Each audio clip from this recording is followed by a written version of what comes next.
Karibuni kwenye kipindi chetu ambacho tulikianza nacho awali cha sisi ni sisi ambacho tunazungumza vitu tofauti sana. Leo pembeni yangu kuna mtu mwingine mpya kabisa. Yule ambaye nilikuwa nakaa naye anajiita The Lord. Sio mpanga The Lord, sijui. Jina ambalo lilikuwa linanipa ukakasi sana. Kila nikifikiria, nikiwaza yale mashimo, nikiwaza hilo tafsiri ya hilo jina lake, nahisi kwamba ni ana matatizo. Ndio maana kila nikiongea naye anaongea vitu vya hovyo. Kila nikimshauri anielewi. Lakini naamini kupitia kipindi cha leo atapata vitu ambavyo anastahili kuzungumza na mimi kila siku. Maana anazungumza vitu vya hovyo, anamiliki vitu vya hovyo, na kile kidaftari chake cha kijinga, kidaftari ushenzi. Leo at least sijui nahisi alipo na sasa hivi mambo anayofanya, anayofikiria huko, namuombea Mungu kimpotee au kama vipi kiloya au kiunguo moto kabisa. Maana ni kidaftari cha kijinga. Mtu mzima kama yeye hawezi kusema awe anamiliki vitu kama vile. Atakuwa anamiliki vitu vya msingi ambavyo anaweza akavifanyia mambo ya muhimu kabisa. Kwa hiyo bwana, leo nipo na mgeni mwingine.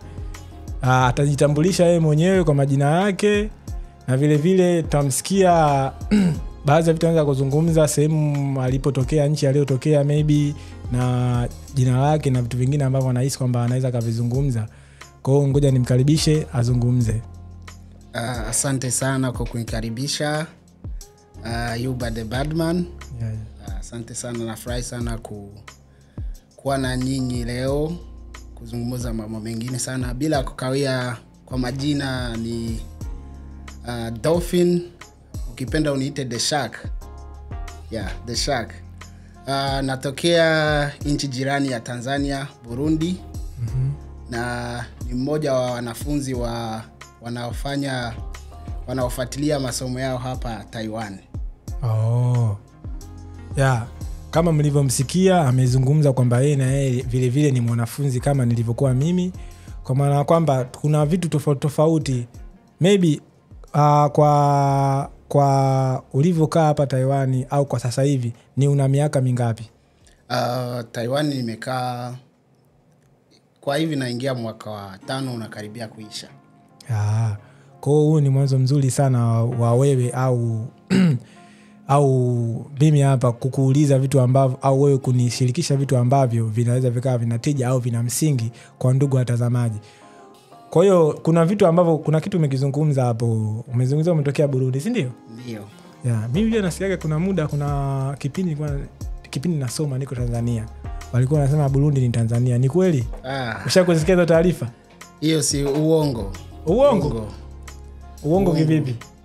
Kwa sababu Burundi ni kama mzazi tu. Ni kama mzazi? Mzazi gani? Mama au baba? Kwa mfano, kwani wewe ushangae mimi naongea Kiswahili? Unaongea, ndio maana nikakwambia, kwa sababu unavyoongea Kiswahili, naam, na zile unavyokipronounce, yani ni kama vile wewe ni Mtanzania. Kwa maana kwamba nilikuwa nasikia kwamba Burundi ni Tanzania. Sema tu kuna vitu vimetokea maybe baadaye unaweza Burundi ni Tanzania. Au Tanzania ni Burundi. Ninyi vijana. Wechali. Sasa mimi ningependa wapenzi watazamaji, bila kusahau wasikilizaji wa vipindi vyetu hapa, mimi nimkaribishe huyu Mrundi mwenzangu. Kaishi sana Tanzania. Yuba amahoro. Urakomeye. Urakomeze cyane. Umezeneza. Ni sawa. Ndamusaba kunzi bacu. Hapo ushaniacha. Ila jamani, mbona huyu anataka mimi anitenganishe na ndugu zangu wa Tanzania? Jamani, kusema kweli mimi Mtanzania, huyu kajiingiza tu hapa, ananipa hiyo lugha yake ambayo mimi naifahamu. Sijakosea. Pasipoti zetu zimeandika Jumuiya ya Afrika Mashariki. So mbaya. Sasa ndugu yangu bwana, mimi leo nilikuwa nataka nikuulize baadhi ya vitu tofauti, kwa sababu sisi wote ni wanafunzi na tuna face vitu tofauti, tunakutana na vitu tofauti kwenye maisha yetu ya kawaida au ambayo tunayo sasa hivi. Je, wewe kwa jinsi ulivyoona na ulivyoishi hapa Taiwan, wewe maisha kama mwanafunzi au ukiwa nje ya wanafunzi, maybe ukiwa outside na chuoni, wewe huwa unayaonaje maisha ukiwa ndani ya chuo na nje ya chuo, unayaonaje maisha kiujumla hapa Taiwan? Kwa kiukweli ningependa nionyeshe utofauti upo kabisa. Kwa sababu cha kwanza, kuwa mwanafunzi au kuwa unaishi hapa Taiwan kuna urahisi mkubwa sana kuliko kule kwetu. Ukianzia kwenye transportation, ukianzia materials za shule, ukianzia development ya walimu. Kwa sababu walimu wengi hapa wana madegree, unamkuta mwalimu ana degree 3, PhD, masters kwa vitu vitatu. Ila kuiona huko kwetu ni ngumu sana. Sasa kwa utofauti huo ni rahisi hata kwa mwanafunzi kuelewa au kufuatilia jambo lililomleta hapa. Kwa kijamii ni utofauti sana, kwa sababu hawa watu jamani sio watu wamefunguka sana kama kule kwetu.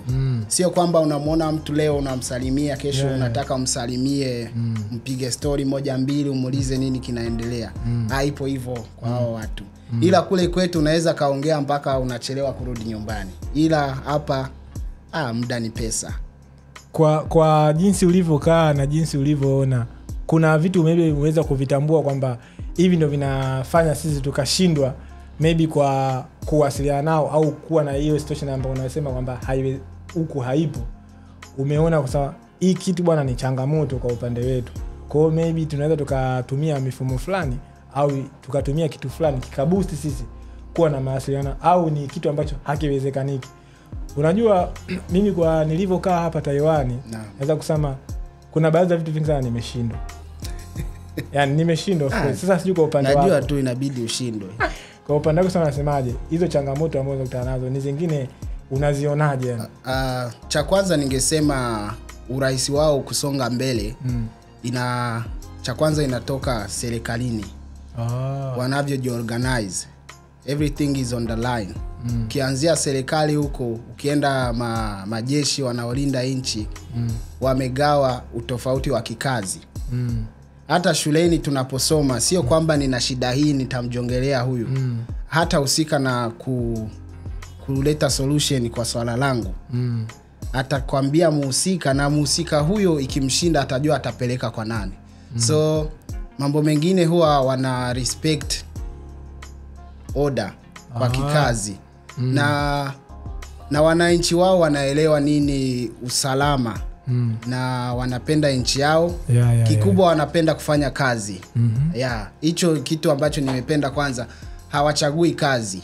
Unamkuta mtu amesoma lakini iko proud kuonesha kwamba analima, ana PhD, ila kazi yake anakuambia mimi nalima hichi.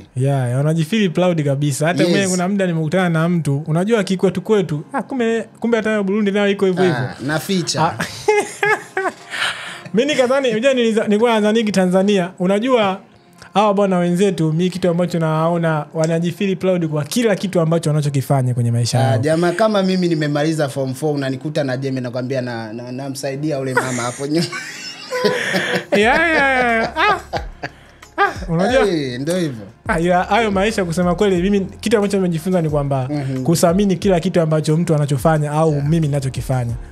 Kwa sababu huwezi jua kwa sababu gani hawa vitu wanavyofanya unaweza ukaviona ni vidogo, lakini mzee mimi kitu nilichokuja kushangaa. Sisi kwetu Tanzania mfano, mkulima analia kuwa ana maisha magumu. Ila kwa huku Taiwan mkulima ni anaendesha Tesla, ana magari mengi, unakuta ana nyumba, ana viwanja vingi. Maisha yake ni mazuri sana tofauti na mtu mwingine. Sasa nikaa najiuliza, sisi mfano Tanzania au Afrika tunakwama wapi kwenye haya masuala? Kwa sababu gani? Ni vitu vidogo lakini mimi naamini tukivizingatia tunaweza tukaendelea. Wana upendo sana na kazi yao. Na muda ni pesa. Kwa hiyo muda anaheshimu muda wake na kazi yake, na anapenda watu wajue anafanya nini. Sio anaficha kama sisi. Yaani unaposema hivyo, swala la kuficha Taiwan bwana hapa ni gumu sana. Ni gumu. Mimi nishaonaga mara nyingi sana, najaribu kusema nizitie zile roho za Kiafrika, roho ngumu kwamba yani hapa nisiseme, lakini unakuta kuna muda ukiongea kidogo unakuta taarifa yako ishafika kila sehemu. Yani ule moyo wa kusema nisifanye kitu fulani kwa sababu ya mtu fulani hawana. Na hisi na wao kwa sababu gani mimi wana value. Kwa maana kwamba kama akiona kitu wanastahili kukisema wanakisemea. Ili maybe kama ilikuwa ni changamoto au ilikuwa kitu gani kitu cha furaha, awashirikishe wengine nao furahi na wengine wakifahamu. Mimi naamini wako kwenye positive side, yani kwamba wanakisema kitu lakini wako katika ule moyo ambao mzuri, tofauti na kwetu bwana. Ukijifanya hivi mlopokaji mzee. Kwa sababu tunakuwa tunaficha siri. Kwa sababu ya mambo yanayotokea baada ya hapo. Baada unakuta ulisema kitu fulani, maybe ulisema kitu fulani ambacho kizuri.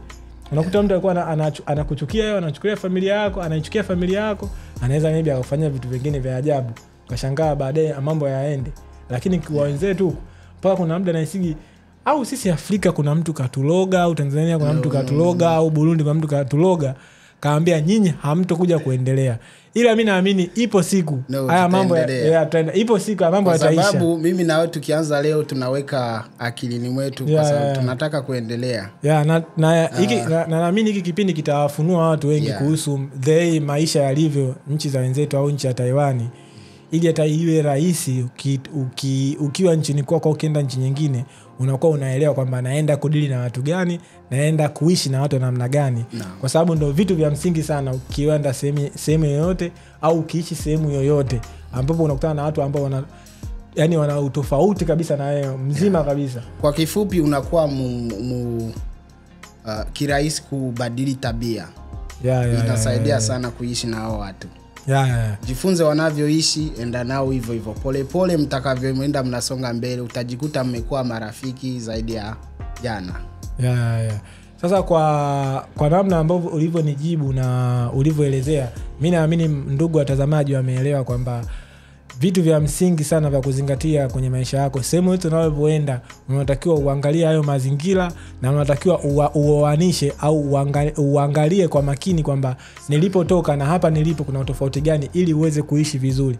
Kwa maana kwamba wewe kama unahisi kwamba hiki kitu kinatija au kina msingi na unaweza ukaishi nacho, shika kwenye comment hapo, andika bwana kuna vitu baadhi ni vizuri, kuna vitu baadhi vingine maybe ni vibaya, au kuna vitu ambavyo kusema kweli kwa upande wangu naona kama changamoto kuvifanya.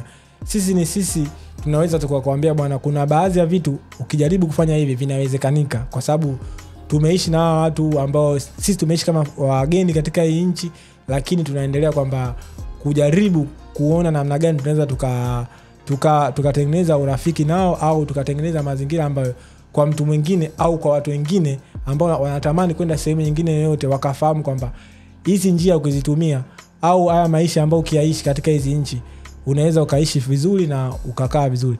Sasa ndugu yangu, kwa jinsi ulivyoishi hapa Taiwan, najua kuna vitu umekutana na vitu tofauti, umeishi maisha tofauti.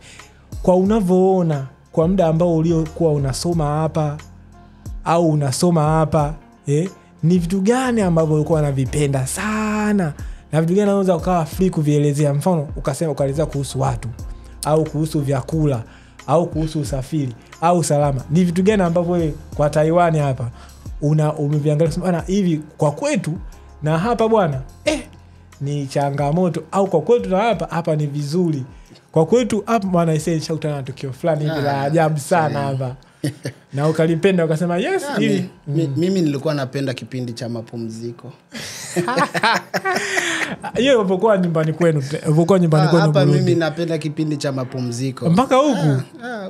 Huku kuna kwanza ngombe mapumziko gani unazungumzia? Ndio kipindi nahitaji sana kwa siku hizi. Ila kwa kifupi mimi nimependa kwanza mazingira. Nimependa usalama. Nikapenda ambavyo nchi wameitengeneza kutoka kwa wananchi kuvuka serikali. Na ni vizuri, sio vigumu sana kupata information ambacho unataka, kama ni ofisi, kama ni kitu ambacho unataka kufanya. Vyote vipo. Na baadhi ya regulation nyingi zipo. Unaweza kazi search Google online, au kuna vyuo vinahusika na kutangaza regulation ambazo mwanafunzi anastahili kuzifuata kipindi anasoma hapa Taiwan. Hicho nimependa sana. Kuna communication iko very very high. Iko very high. Na nimependa sana, ila nimechukia sana weather. Sijui hali ya hewa. Hali ya hewa inabadilika sana na ni changamoto sana kwa especially ukiwa kwenye kazi au kitu kingine sana. Hali ya hewa, unaweza kuondoka nyumbani kuna joto, unarudi kuna baridi. Kama unatembeza hivi vyuma vya moto, unarudi nyumbani unasikia mafua yamekushika. Ila tumezoea, ukikaa muda mrefu unaweza kaona unatumia hivi vyombo vyetu, unatumia simu, unaona leo je hali ya hewa ikoje, itakoaje. Inasaidia sana.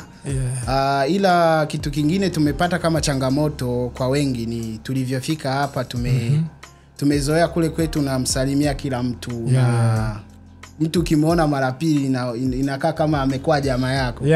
Hiyo hapa hakuna. Ni process ndefu sana, ni kama kutengeneza hivi vya kwenda hewani. Sio kwamba unakuja leo kesho unataka kuleta urafiki wa ukaribu sana. Hii process inavyoenda pole pole. Ila kitu kingine, ukiwa unafika hapa Taiwan unapata changamoto ya chakula brother. Mimi mara kwanza kufika Taiwan naletewa chakula na una konokono ndani. Jamaa yangu mimi nashuka ndege tu sijala, yani na kile chakula cha ndege changamoto. Hadi chakula cha ndege. Alafu nafika hotelini, ilikuwa kipindi cha corona 2020. Unafika quarantine pale, alafu wanakuletea chakula konokono. Kwenu haujaona konokono? Shida. Sijala, yani chakula nakiangalia hivi. Ngoja nikuulize swali. Wewe ni yule mtu ambaye unajua maana mimi kuna kitu nimekuja kugundua siku hizi, yani nimekuja kugundua toka nimefika hapa Taiwan. Unajua kuna muda inafika hivi, ukikutana na achana na changamoto za sehemu husika, changamoto zako binafsi. Mimi naamini hiyo siku uliona konokono lakini ulikuwa hauna njaa. Kwa sababu mimi toka nimekuja Taiwan, kuna kipindi unafanya kazi au uko sehemu unasikia njaa. Uwaga nikiangalia hivi naona ni konokono, kikonokono. Yaani mimi nasema kikonokono hiki napita nacho na kila. Yaani hiki na kila, siangalii kushoto siangalii kulia. Uwaga nasema nafumba macho. Kutokana na changamoto ambazo sio za aina ya vyakula mimi binafsi. Nakuta nina njaa, afu wakati huo naona kuna konokono ndio. Hiyo umelazimishwa. Yaani akili yangu inaniambia funga macho, muombe Mungu, sali, kaza roho. Umeelewa? Kaza roho. Umeona? Yaani kaza roho kwa maana kwamba yani unafungua moyo wako na sababu na mimi na hiki na kila, yani na kila kabisa, na kila na siogope wala nini. Itakayotokea Mwenyezi Mungu naomba anilinde. Ndio mimi waga nafanyaga hivyo mpaka leo hii. Lakini kwenye masuala nayo ya watu I said Taiwan bwana. Ila baada ya hapo napenda nishukuru sana viongozi wa chuo chetu kilichotupokea CJCU.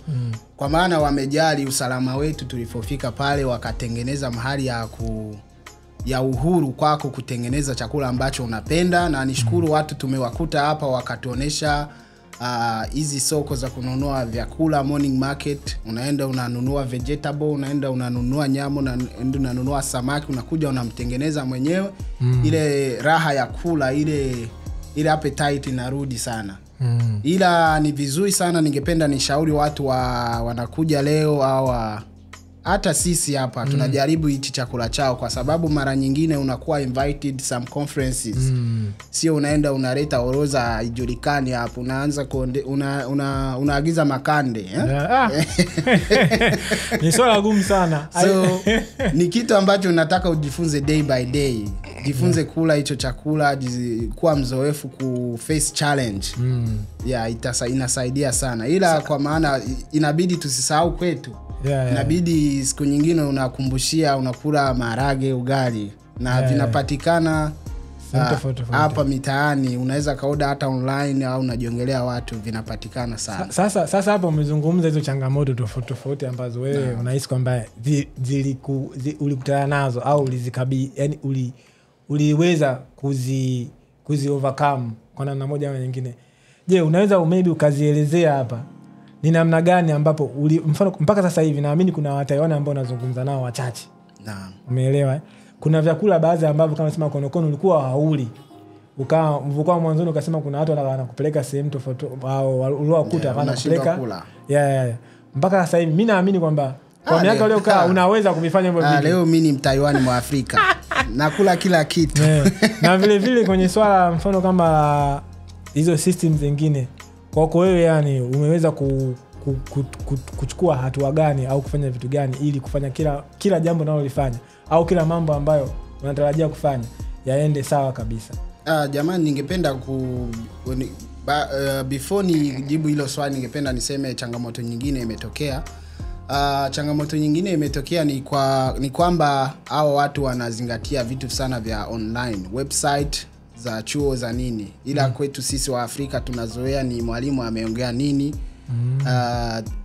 Sasa ilikuwa changamoto wewe ku-update kila siku, inabidi uingie website ya chuo ufuate kwamba wameweka assignment, kama wameweka kila kitu chochote cha kufanya. Sasa hiyo kwa wengine ilikuwa changamoto, na kuna software nyingi sana wanatumia, inabidi tujifunze kwa kikaribu zaidi. Tunatumia nguvu nyingi kujiupdate na wengine. So that's the best thing. If you have your opportunity to learn anything about computer or anything, do it, because you don't know where you will face it. Hujui mtakutana na wapi. Asante sana, kwa sababu na challenge nyingi tumeovercome kwa kujiweka update, au unaweka nguvu nyingi sana inakuja. Si vitu vigumu sana. Ndo sasa hivi ndo nimegundua. Ukiweka akilini kama ni vigumu, hata vitakuwa vigumu. Ila kama ukiweka akilini ni vitu ambavyo unataka uishi navyo, ni kirahisi. Kuna kitu nimegundua ulivyoniambia kwamba unatumia sana nguvu nyingi kufanya. Ndio maana kuna ngoma fulani hivi litoboaga kuna ngoma fulani hivi litoboaga ile ngoma za chuo. Ile ilikuwa mbovu tu. Ilikuwa mbovu. Ni vizuri kutumia nguvu, lakini unatakiwa muangalifu kwenye kutumia nguvu. Ile tu nimemalizia mimi, ilikuwa mbovu. Kwa kwamba uliokuta nao tumia walikuwa wanatumia, lakini ni wakati hali ambao sio kuja kuimalizia. Ila kweli mwili unaruhusu, hamna shida. Sasa kama uliweza kumfanya kuziovercome hizo kwa kutumia hiyo namna kusema kwamba kuweka kutumia nguvu, focus, determination, make yourself target, jitihada na kila kitu. Sasa kuna mtu ambaye anatusikiliza hapa, mtazamaji, anatamani kusikia vitu vingi sana, anatamani kujibu au kuuliza vitu vingi sana. Sasa unamfunguaje kifika kwamba kuna baadhi ya vitu havihitaji nguvu, havihitaji, yaani useme kwamba havihitaji nguvu sana, vinahitaji mfano kama useme hizo utumie hizo jitihada, kwa sababu hizo zote unazozungumzia ni vitu tofauti. Wewe unaweza kumuanishia mtu kwamba bwana, kitu hichi ukikutana na changamoto kitu kama hichi nchini Taiwan, kwa sababu Taiwan naamini ni nchi salama. Umeona? Kuna muda haustahili kutumia nguvu, kuna muda unatamani utumie nguvu. Kuna muda ambao jitihada zinatakiwa ziwe kidogo, kuna muda ambao jitihada zinatakiwa ziwe kubwa. Kwa hiyo unaweza kumtofautishia vipi huyo mtu kama bwana, kuna baadhi ya masuala au kuna baadhi ya vitu hapa Taiwan ni unahitaji kuwa navyo makini. Wewe unaweza kuzungumzia vipi kuhusu hilo swala? Kitu ambacho mtu anataka kuwe makini nacho ni kuheshimu sheria. Hiyo inahitaji nguvu za kiakili na nguvu za kimwili. Sio unakuwa too much freedom lead to much problems. Sio kwamba unajifeel like you are free kama uko abroad. Kiufupi hapa Taiwan hakuna mtu ambaye unaona amekuweka jicho kama zile kamera za kwetu. Kuna kamera zinahusika na hivyo. Kwa maswala kigezo kidogo naweza nikaweka kwenye swala la traffic. Swala la traffic, kuna kama ka area ketu ambacho chuo kipo, unaweza kukutanana na makamera za almost 200 kamera tu za traffic zinapita njiani. Sasa watu hawana muda wa kukuchunguza wewe. Kama kosa limepatikana ni kirahisi kupata limekuwa wapi. Kama swala la kutembeza pikipiki sana ni rahisi, wewe wanakushika, sio mtu amekusnitch au vitu kama hivyo. Sasa na vitu vingine inabidi kama kwa kikazi, kuna kazi unaweza kutumia nguvu na kuna kazi inabidi utumie smart. Kazi zina utofauti. Kuna kazi zinahitaji nguvu, sio smart, yani nguvu tu. Kazi unakwambia fuata maelezo. Hichi kitoe hapo kiweke hapo. Usilete usiweke mambo mengine ya kwako, right? Usiweke ujuzi na utanashati kwenye kazi. Yaani anakuambia hii moja hapa, mbili hapa. Fuata hiyo, umemaliza, kipato chako kimeingia. Na kuna kazi nyingine zinahitaji usmart, kama naweza nikaeleza kazi kama ya kufundisha Kiingereza. Ni usmart, sio nguvu sana. Kwani hawa watoto hawa, acha niseme kwa Kiswahili, ni jeuri, wanajeuri, wamoja wanajeuri. Naweza kusema kwamba wana utamaduni tofauti na wakwetu. Sisi tulivyofundishwa. Usiweke pressure. Usiweke pressure, wewe fanya kazi. Wafundisha ambacho umeandaa, usimweke pressure ila uwezi kumruhusu awe huru sana, akukoseshe kufanya kazi. Ndio hivyo tofauti na kwetu. Sasa hiyo kazi inabidi uwe update, ujue mbinu gani. Ukiona kama darasa limesinzia, una change kitu fulani. So sio nguvu sana unatumia, ni kiakili. Ila lakini unaweza kutumia akili kuna muda. Mimi bwana, kusema kweli, una situations zingine na waga nafikiriaga sana mara mbili. Nafikiria mara mbili mara kibao tu. Nasema mara mbili lakini ni mara mara mbili lakini mara kibao. Kila ukiniambia mfano kuna hawa watoto ndio kuwafundisha hivi na hivi na hivi. Nafikiria pale mara mbili, lakini baada hapo nafikiria sasa mfano ikatokea hivi, ikatokea. Nawaza vitu vingi sana. Lakini nawaza na plan B. Na ndio maana nikwambia tumia smart. Ukiona kama darasa limesinzia, jua ni mbinu gani utatumia uchangamshe darasa. Kama ulikuwa unawafundisha mambo ya kijiography, kuwa kama unakuwa unamaliza lesson ya leo faster, weka kama nyimbo, weka entertainment, ubadilishe mazingira ya darasa. Hivyo wanafunzi wanapenda ukibadilisha lile jambo. Ila inabidi ubaki kwenye msingi wa kusomesha hao watoto. Kwa bwana, ndugu watazamaji mnao tusikiliza bwana, haya mambo kusema kweli, haya changamoto na hizi aina za namna za kujaribu kutatua baadhi ya vitu kwa kutumia nguvu, jitihada, unaweza kutumia katika maeneo tofauti kwa namna tofauti, kwa sababu ni vitu tofauti kabisa. Hauwezi kuvihusanisha kwa namna moja na namna nyingine, kwa sababu utaharibu vitu vya watu au utafanya vitu visiende vizuri.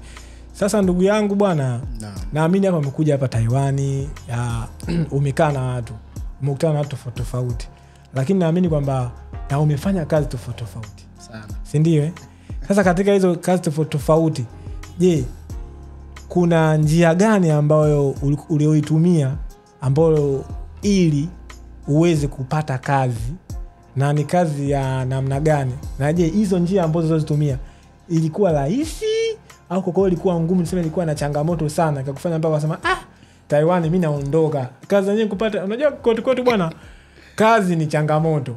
Umeona? Ajira wenyewe nasema unaweza ukashangaa unatembea na bahasha yako, au unaweza ukaenda kila kigenge cha wanauza magazeti kama unasoma, unaangalia bwana, leo nitapata kweli kazi kupitia gazeti la Nipashe au gazeti la Habari Leo. Umeona? Unakuwa kama unafuatilia hivyo vitu. Lakini kwa huku wewe ni namna gani ambayo ulikuwa uliyoitumia kupata kazi? Na je, ilikuwa rahisi au ngumu? Kwa kifupi siwezi nikasema kwamba imekuwa rahisi. Ila sio tena ngumu sana. Na kwanza nimshukuru Mwenyezi Mungu, nimekuta wanafunzi walikuja mbele yetu. Mara nyingi wamekuwa wakituintroduce ambapo wamepata kazi, na wengi wao wamekuwa marafiki na hawa watu na maprofesa na walimu. Anakuintroduce kwa rafiki yake.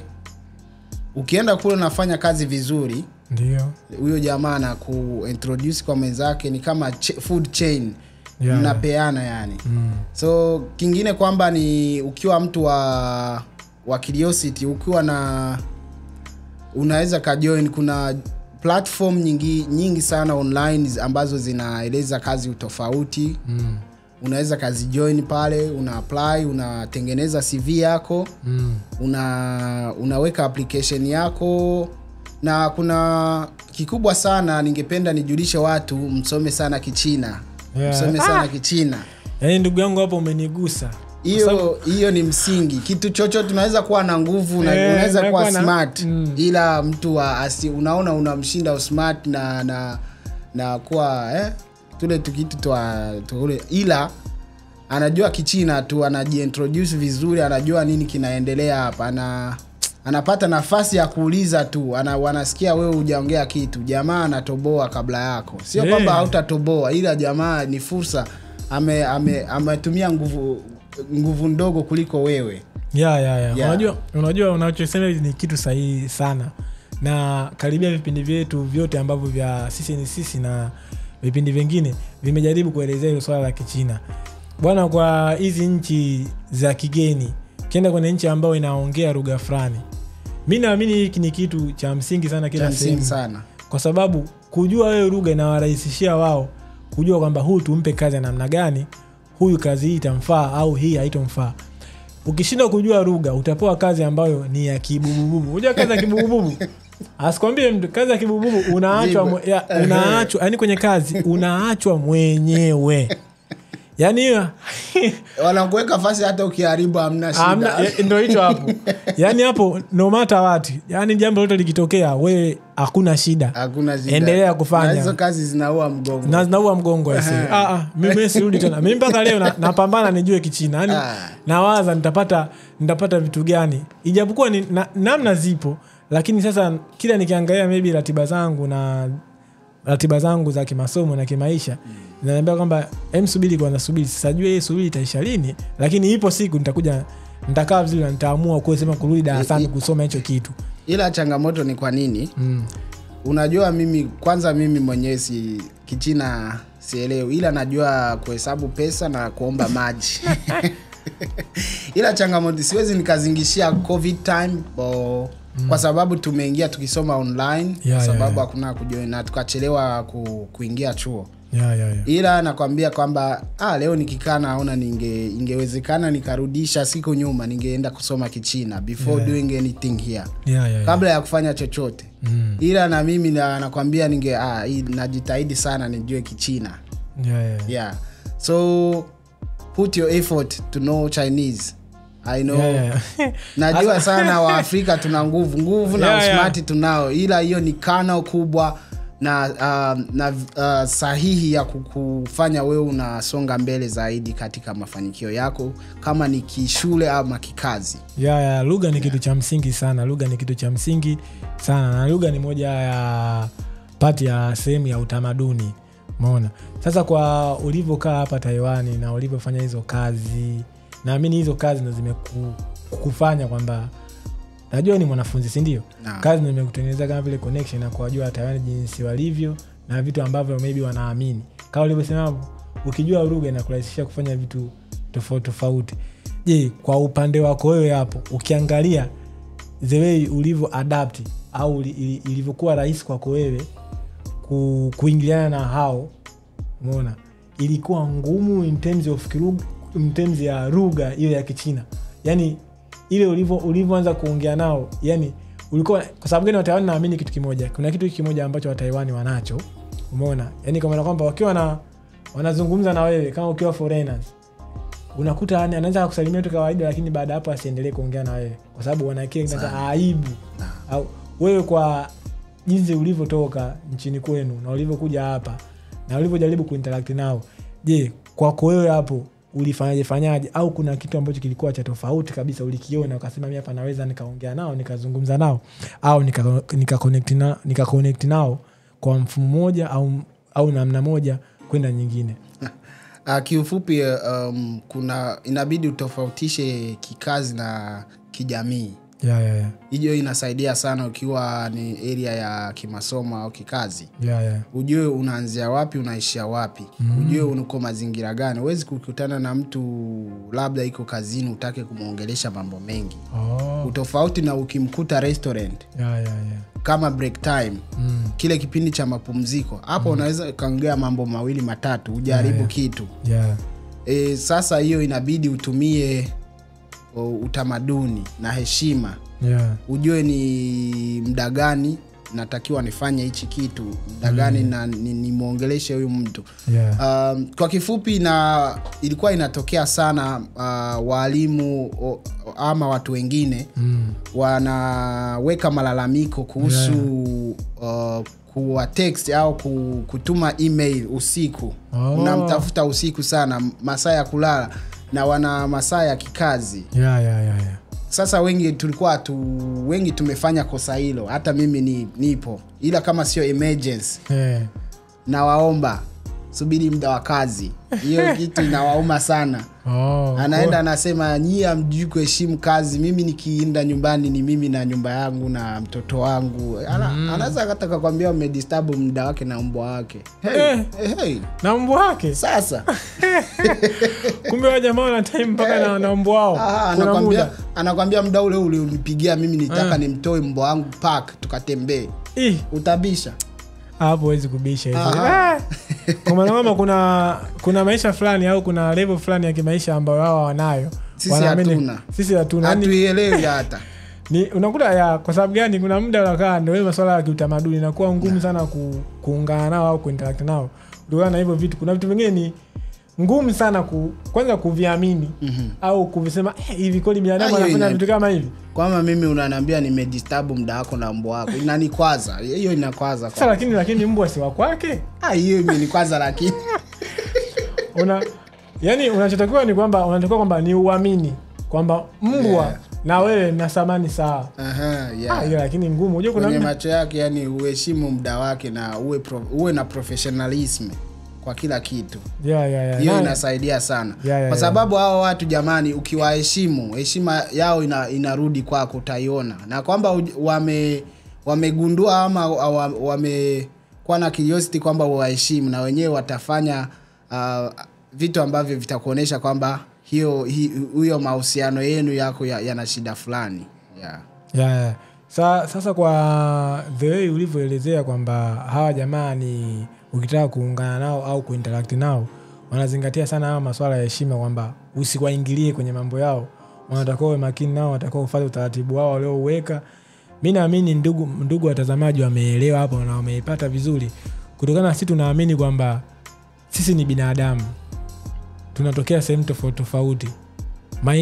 Maingiliano yetu au muingiliano wetu sisi baina ya watu duniani au ulimwenguni ambao tunatokea kwenye jamii tofauti tofauti, especially kwa hizi nchi za wenzetu walizoendelea, ni mambo ambayo yako tofauti sana. Kwa hiyo kinachomata hapo au ambao kitu cha msingi sana ni kwamba tunatakiwa uangalie upo na kina nani na upo na jamii ya namna gani, ili uweze kuishi nao the way wao walivyo. Kwa sababu gani?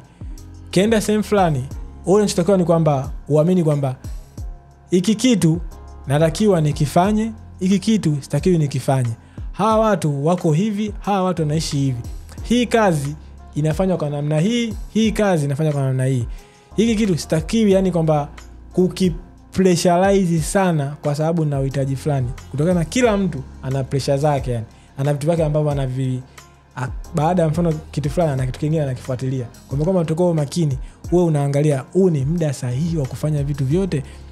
Ndugu mtazamaji, kama unahisi kwamba kuna kitu unaweza ukashare na sisi, au kuna hisi kwamba unataka kuna kitu unahisi kwamba unataka ukielewe zaidi, unaweza kushuka kwenye comment ukatuandikia, bwana kitu hichi kipo hivi na hivi na hivi na hivi, sisi tukaja tukakusaidia kukujibu au tukakuelezea kwa kina the way ambavyo sisi tunaelewa na the way ambavyo ufahamu wetu kwenye hilo swala. Kwa maana kwamba mimi naachia nyinyi kwenye comment hapo, mtiririke vya kutosha. Tunahitaji comment za kutosha kwenye hii topic. Kwa sababu gani? Tunazungumzia maisha ya kawaida, na maisha ya kawaida katika nchi ya Taiwan, na vile vile namna ambavyo kazi jinsi zilivyo na the way tunavyoweza kupambana na vitu tofauti tofauti ili kujiingizia kipato. Sasa ndugu yangu, na natarajia kuna kitu natarajia katika maisha yangu, au katika maybe ndugu watazamaji nao wanatarajia katika maisha yao. Sasa wewe kwa unavyoona kwa jinsi ulivyoishi hapa Taiwan, kila mtu anakuwa anatarajia kitu chochote kutoka sehemu fulani. Wewe hapo kwa matarajio ya watu, au kuna watu ambao wanawishi, sema matarajio mtu anawishi kuja Taiwan maybe kwa njia ya masomo, umeona, au kwa njia ya kazi, kwa hizo kazi ambazo uzifanya za kawaida na masomo ambayo uliosoma, wewe unamshauri nini? Afanye vitu gani hapa Taiwan, au afanye vitu gani akiwa Tanzania, au akiwa Burundi, au akiwa kona yoyote ya Afrika? Yaani at least unaweza kumwambia bana, ukija hizi nchi za watu kuna baadhi ya vitu viwe hivi na hivi, kuna baadhi unataka uandae hivi, kuna kitu unataka ukifanya hichi na hichi na hichi, chochote ambacho unaweza ukawapa ndugu watazamaji na wao wakapata at least mwanzo, au kitu ambacho kinaweza kikawafanya wao wakafunguka zaidi, au akili zao ninaweza kusema kwamba akili zao zikawa wazi, wakasema kwamba hiki kitu bwana kwetu sisi hapa kinatija. Asante sana kwa kunipa nafasi ya kueleza ambacho mimi ninafikiria ni sahihi kwa mtu ambaye anataka kufika nchini Taiwan. Sio nchini Taiwan ila ni haya mazingira yoyote tofauti na nyumbani kwako. Kitu muhimu sana ningependa niongee na vijana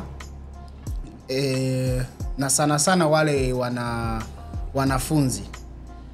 Ni kitu rahisi sana kufika hizi nchi za kigeni ukiwa ni mission yako au target yako ni kuwa mwanafunzi, tofauti na mtu ambaye anatamani kuja kwa kikazi. Samahani sana. Kwa sababu kikazi inaomba mambo mengi sana na visa process take long time. Inatumia muda mwingi sana kwa wewe kuipata, na inatakiwa maelezo mengi sana. Sio kirahisi kama wewe sio mtu wa kufanya business.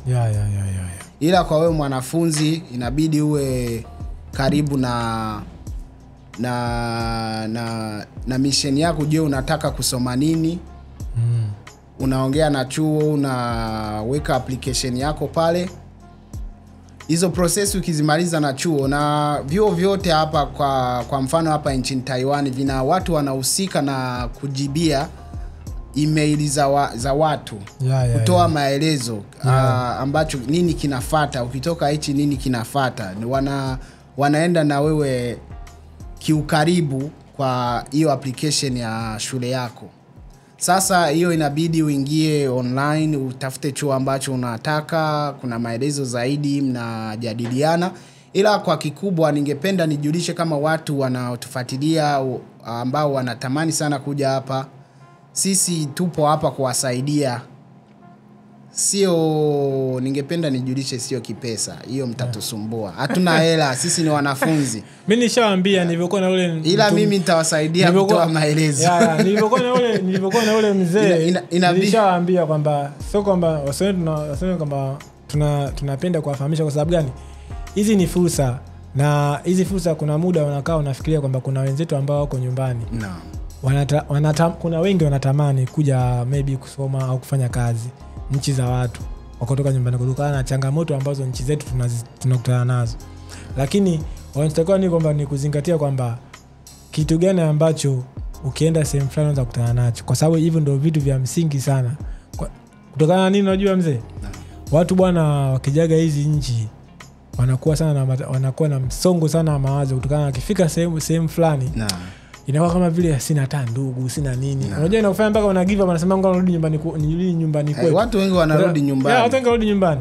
Lakini sasa vipindi kama hivi ukivifuatilia, au kipindi kama hicho ukikifuatilia, unaweza ukasanuka au ukafahamu vitu tofauti ambavyo ukienda nchi fulani unahitaji kuishi vizuri, basi unaweza kutumia hizi njia, kwa sababu sisi wote ni wageni hapa. Hakuna mtu ambaye mwenyeji, sisi wote ni wageni. Kwa hiyo tunajaribu kuwatoneshea baadhi ya vitu ili muweze kuishi vizuri. Na vile vile ndugu yangu kaelezea kuhusu swala la kuja huku kimasomo. Kuna kipindi cha Sanuka na Authentic Kiswahili ambacho kinaelezea kwa kina kila aina ya scholarship, maana tunaamini hiyo ndio namna rahisi ya kuja huku.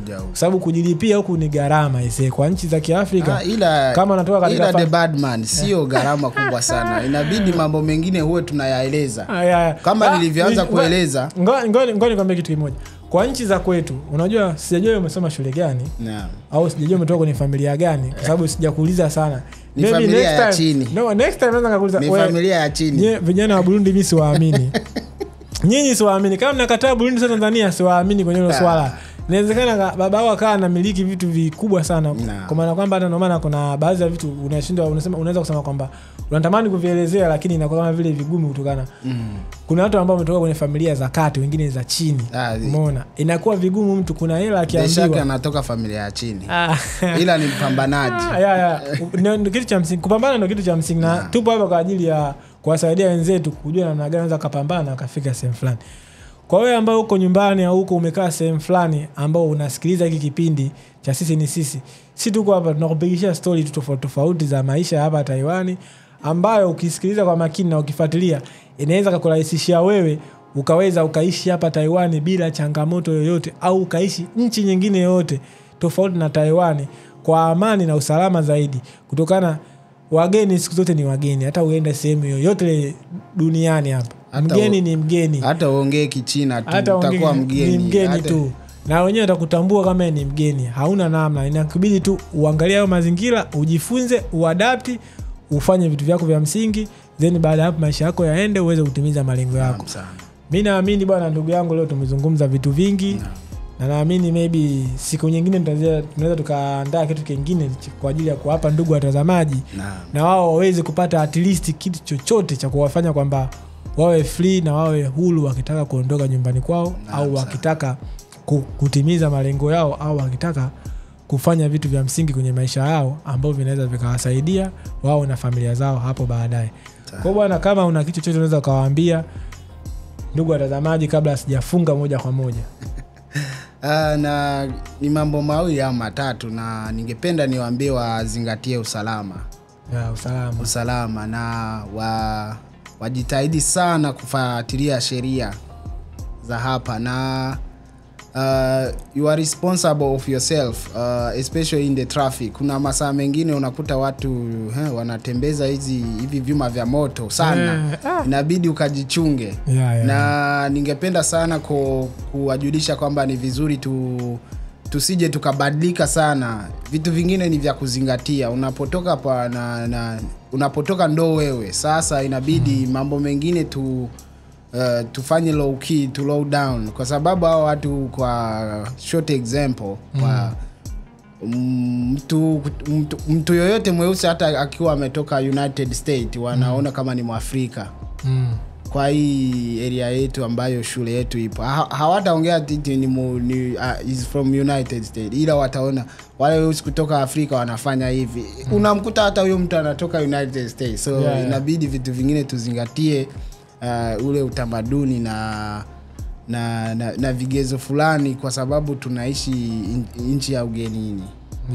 Sasa na ningependa nishukuru sana The Badman. Leo amenipa nafasi ya kuongea na nyinyi. The Shark, it's a boy from Burundi, na ningependa niwatakie ngoja kwanza usiwatakie chochote kwanza.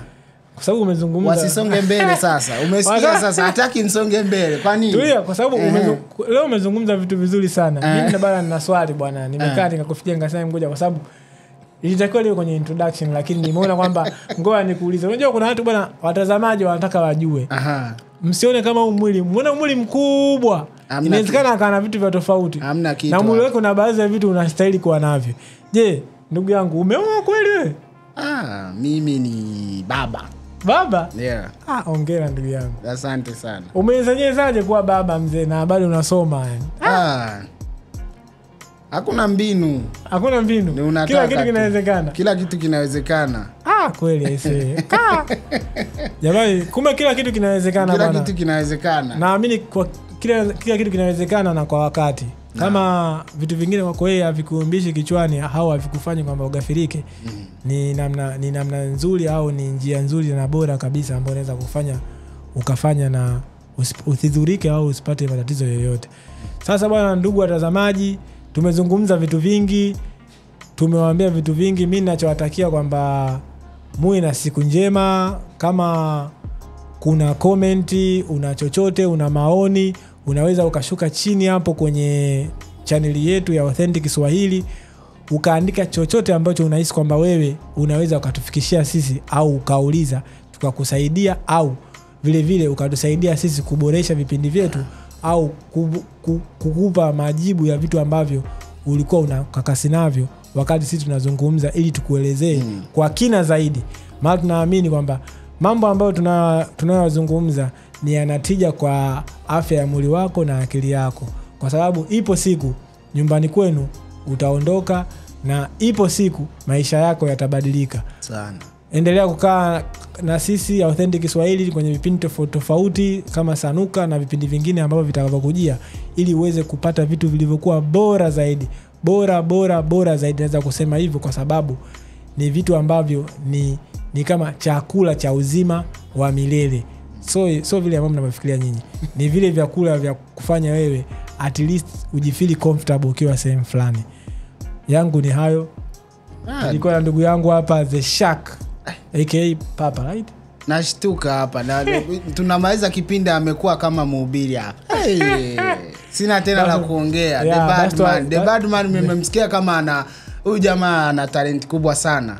Na ni rafiki yangu wa karibu sana na appreciate, ila namuogopa sana. Ila naishi naye vizuri, na ndio maana hata kesho yake mkitona pamoja mjue tunatengeneza kitu fulani ambacho kinakuja kusaidia hii jamii. Jamani, nisingependa niongee sana. Najua mimi naongea sana, ila ningependa niwatakie kila laheri kwa maisha yenu. Asante sana. Muwe na siku njema.